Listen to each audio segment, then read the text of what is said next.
Assalamualaikum warahmatullahi wabarakatuh. Perkenalkan, nama saya Ahmad Khairul Mufid, NIM saya 19830349. Di sini saya akan sedikit membagikan bagaimana cara mengamankan komputer kita, baik itu dari gangguan fisik, dari malware, atau dari bencana alam. Oke, langsung saja kepada PPT-nya. Untuk yang pertama dari physical security ya, atau keamanan fisik.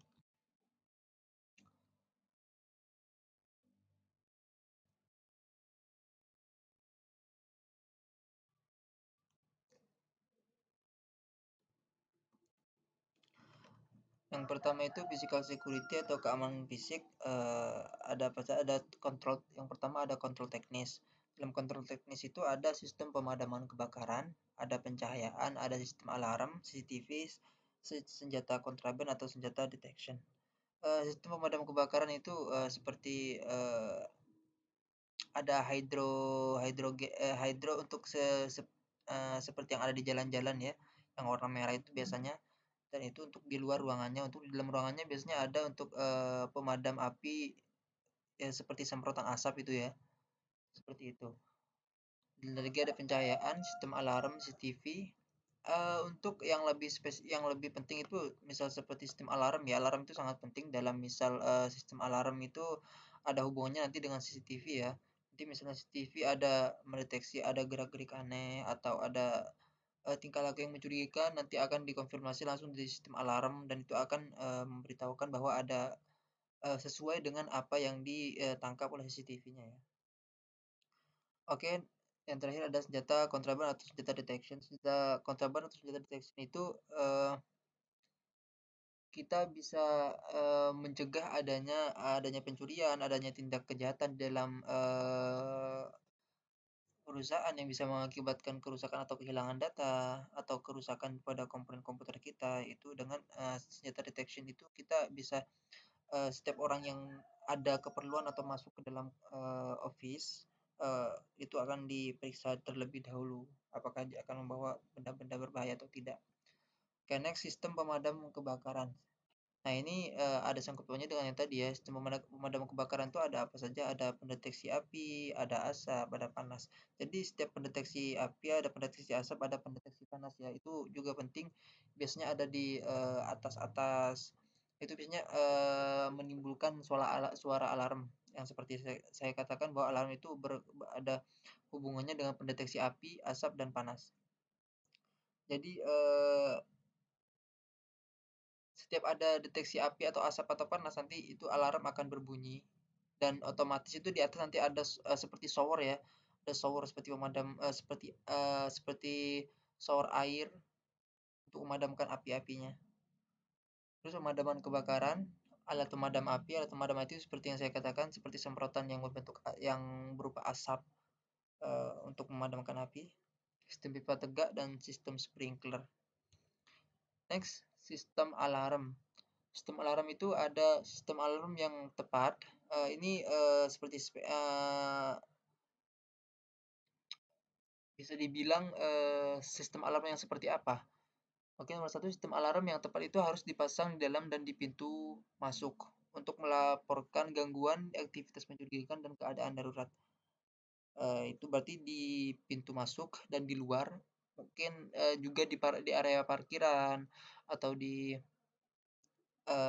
ruang kerja, ruang office atau ruang data, itu harus ditaruh juga sistem alarm.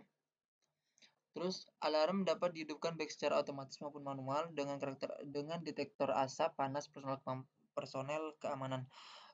Setiap alangkah baiknya ya, tidak semua alarm itu di-setel otomatis karena semua CCTV itu kan nanti alarm itu hubungannya ada hubungannya dengan CCTV. Tapi CCTV itu tidak sepeka dengan manusia ya. Jadi misalnya ada gerak-gerik manusia itu bisa mengecoh kepada sistem CCTV ya. Dia itu jadi sistem CCTV itu tidak terlalu peka. Ada baiknya jika di setel manual juga, itu akan lebih sangat membantu ya. Oke, next nomor 3, alarm harus dapat didengar oleh semua orang di gedung dan disetel dengan interval 5 menit seperti peringatan pertama, peringatan kedua, dan kemudian peringatan terakhir untuk evakuasi. Ini pertama harus didengar oleh semua orang di gedung. Berarti itu letaknya harus strategis ya, yang supaya bisa didengar oleh semua orang di gedung. Dan juga ada beberapa tahapan tergantung kita yang setting ya. Ini kalau di sini contohnya ada 3 tahapan, pertama, kedua, dan ketiga. Itu terserah nanti kan ada pemberitahuan bahwa alarm yang pertama itu untuk apa, alarm kedua itu untuk apa, alarm yang ketiga itu apa. Kalau di sini alarm yang pertama itu alarm ketiga itu untuk evakuasi ya. Peringatannya itu saja. Itu sebagai contoh saja. 4, manajemen yang tepat dan penilaian teratur dari sistem harus dilakukan dengan latihan dan semua itu yang saya tadi jelaskan itu harus ada latihannya juga untuk persiapan. Tidak mungkin orang langsung bisa sekaligus tindakan pertama saat terjadi kebakaran itu apa yang harus dilakukan, apa harus langsung evakuasi atau untuk alarm pertama apa harus ada evakuasi atau alarm pertama kita masih harus menyelamatkan data terlebih dahulu baru setelah alarm ketiga kita evakuasi atau alarm kedua kita evakuasi ya. Next untuk kunci fisik ada 3 macam, ada kunci mekanis, ada kunci digital, dan ada kunci kombinasi. Kunci mekanis itu kunci yang menggunakan kombinasi pegas, gelas, tuas, dan kait, dan pengoperasian kunci fisik. Ini kunci yang umum ya, umum kita jumpai yang makai kunci biasa itu. Kunci kunci lama lah istilahnya. Ini juga penting juga untuk misal tidak ada kunci lainnya selain kunci ini daripada tidak kunci, boleh memakai kunci mekanis ya untuk mengamankan ruangan kita atau gedung. Next, kunci digital itu membutuhkan sidik jari, smart card atau kartu pintar atau autentikasi PIN untuk membuka. Ini juga yang banyak dipakai untuk dari yang sudah banyak dipakai. Biasanya ini di yang yang banyak dipakai itu kayak misal di hotel-hotel itu ada biasanya kebanyakan smart card. Tapi kalau di area gedung saya kurang tahu banyaknya memakai apa. Tergantung dari kondisinya ya, tergantung dari kondisi. Kalian ingin segi keamanannya mungkin sidik jari akan lebih aman karena jari itu tidak ada dalam banyaknya manusia itu tidak ada yang satupun yang sama. Oke, next kunci kombinasi membutuhkan urutan angka atau simbol untuk membuka. Yang ini lebih tepatnya contohnya seperti kita membuka sebuah berangkas. Itu kan kita harus mengombinasikan sebuah angka, huruf, dan juga simbol.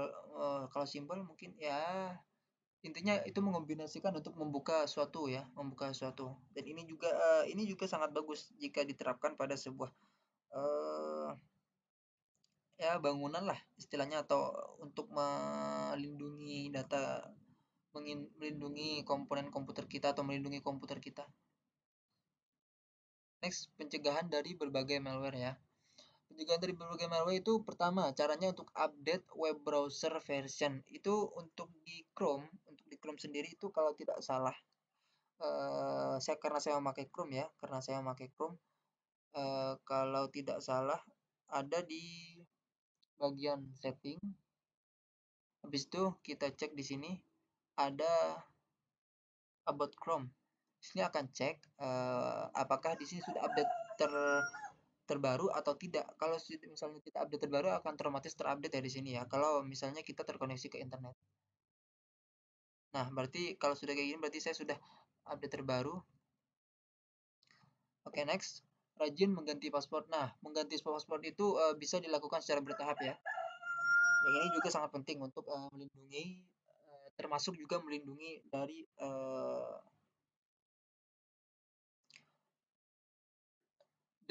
malware. Kriteria passwordnya itu gunakan kata sandi unik berbeda untuk setiap akun saudara. Jadi sarannya memakai akun yang berbeda dari setiap user. Memakai password yang berbeda dari setiap user ya. Yang B, panjang password minimal 8 karakter, lebih panjang lebih baik. Jadi passwordnya lebih panjang itu akan lebih rumit untuk dipecahkan. Sederhananya seperti itu. Next, lengkapi yaitu kombinasi huruf kapital, huruf kecil, angka, dan simbol. Huruf kapital, huruf kecil dikombinasikan dengan angka dan simbol itu akan membuat password kita semakin rumit. Tapi ingat, sebelum kita membuat password itu, terlebih dahulu kita harus memikirkan ingat atau tidak kita untuk kepada password yang sudah kita setel. Nanti jadinya human error nanti, kesalahan manusia itu sendiri. Jadi meskipun kita rajin mengganti, kita harus ingat juga apa yang telah kita ganti passwordnya nanti, malah kita yang lupa. Kombinasi huruf kecil, huruf kapital, angka, dan simbol. Oke, next. Dengan menggunakan password yang umum dan mudah, jangan menggunakan password yang umum dan mudah diprediksi. Contoh password yang buruk adalah tanggal lahirmu, nama orang, dan nomor handphone Anda. Nah, ini yang sering banyak dipakai oleh orang-orang ya.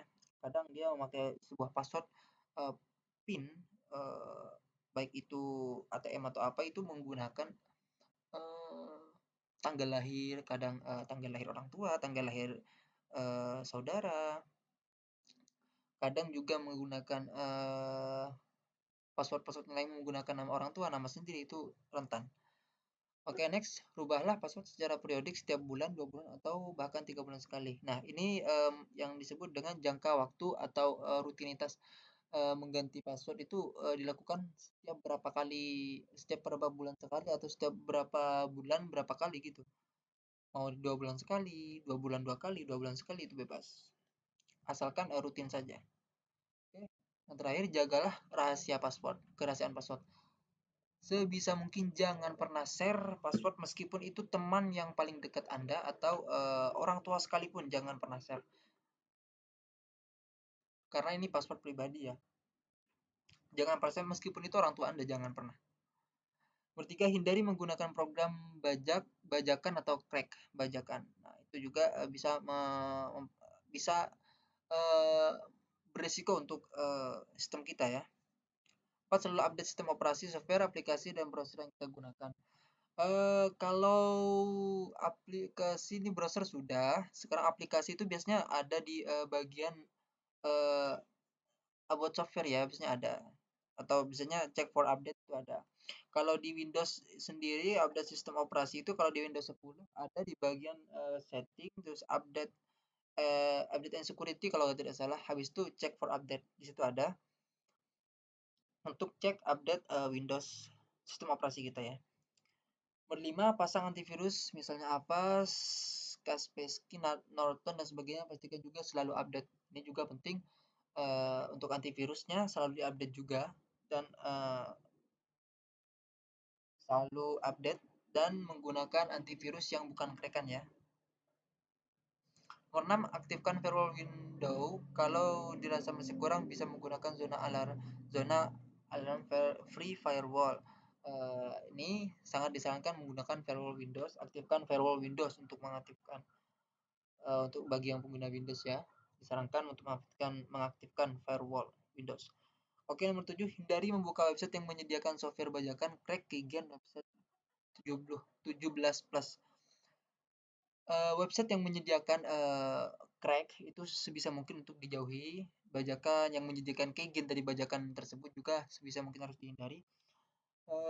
Jangan asal mendownload file, jangan mendownload file dari sumber-sumber tidak percaya. Terus jangan membuka email sembarangan dari orang yang tidak kenal. Itu juga sangat beresiko. Apalagi intinya jangan pernah membuka email apapun itu isinya dari orang yang belum pernah kamu kenal sebelumnya atau belum pernah kamu ketahui sebelumnya, kecuali itu dari vendor-vendor. Tapi itu juga harus diwaspadai karena banyak web phishing yang dikirim melalui email. Oke, next, dalam membuat password gunakan kombinasi huruf, ini sudah. Nomor 11, pasang software anti malware seperti misalnya Eobit, Malware Fighter, This, Adware, dan McAfee Set Advisor. Nah, ini biasanya kalau saya pakai yang ini ya, McAfee Set Advisor ini untuk ngecek sebuah website itu aman nggak dari malware. Contohnya seperti ini, misal saya buka Facebook. Nah, di sini nanti ada seperti ini. Nah, Web Advisor, McAfee Web Advisor, ada yang seperti ini. Itu menandakan bahwa insya Allah aman dari malware. Oke, next. Bersihkan temporal interval cookie atau complete front. Kita bisa menggunakan tools CC cleaner. Itu cookies biasanya juga harus dibersihkan supaya menjaga keamanan atau kerahasiaan dari penjajahan kita. History juga itu sangat penting untuk dibersihkan ya, supaya bisa lebih waspada saja. Next, rencana pengamanan resiko bencana alam. Oke, pertama ada bencana alam yang ada pertama itu banjir. Pertama itu untuk menanggulangi resiko ya. Ini untuk penanggulangan resiko sebelum terjadinya banjir, itu memastikan jalan air dari selokan itu berjalan. Jadi kalau misalnya musim hujan lebat pun, kalau misal tidak ada, kalau hanya hujan lebat itu kita bisa mengantisipasi dengan kita make sure kalau itu selokan, jalan air dari selokan itu berjalan dan tidak mampet itu. Dan yang nomor dua, pastikan saluran air di jalan itu tidak mampet. Saluran air itu kayak misal lubang air yang ada di jalan, di pinggir jalan, bukan bukan bukan bukan selokannya, tapi ada lubang air memang untuk menghindari adanya genangan air di jalan tersebut. Itu pastikan bahwa sudah tidak mampet ya. Yang terlebih ada yang dekat-dekat rumah itu sangat berbahaya, beresiko karena bisa saja air masuk dalam rumah. Oke, next, kebakaran. Oke. Yang pertama itu penggunaan bahan konstruksi tahan api. Jadi menggunakan bahan konstruksi yang tahan api ya, supaya tidak mudah terbakar meskipun ada percikan-percikan api apapun. Oke, menggunakan pintu darurat. Pintu darurat itu sangat penting karena misal ada kebakaran, semisal ada kebakaran dan pintunya jauh, pintu utama jauh, maka disediakan pintu darurat untuk kita bisa keluar dan bisa mengevakuasi kita serta barang-barang atau komputer-komputer kita ya. Oke, next, meminimalkan sumber daya yang mudah terbakar. Itu meminimalisir sumber daya yang mudah terbakar seperti misal kertas. Karena sekarang sudah zamannya zaman modern ya. Jadi misal apa-apa itu sebisa mungkin tidak memakai kertas. Oke, next, pemeliharaan sistem pemadam kebakaran prosedur darurat. Nah, ini juga misal alat pemadam kebakaran itu seperti yang saya katakan, penyemprot api itu misalnya kita harus cek rutin ya, cek rutin itu masih berfungsi atau tidak, masih masih bisa dipakai atau tidak. Kalau tidak bisa terpakai terus ada kejadian yang tidak kita inginkan itu malah bahaya ya. Jadi kita harus cek rutin juga, alatnya juga kita harus cek rutin. Oke, next, gempa bumi. Untuk gempa bumi ya, karena gempa bumi itu kita tidak tahu berskala besar atau tidak, maka hanya ini yang bisa saya sampaikan. Pemilihan konstruksi bangunan, kalau bisa pilih, kalau sebelum membangun kita harus pilih konstruksi bangunan yang benar-benar kuat, dan tempat yang bagus ya, yang aman, sekiranya aman. Kita hanya bisa berusaha untuk mencegah.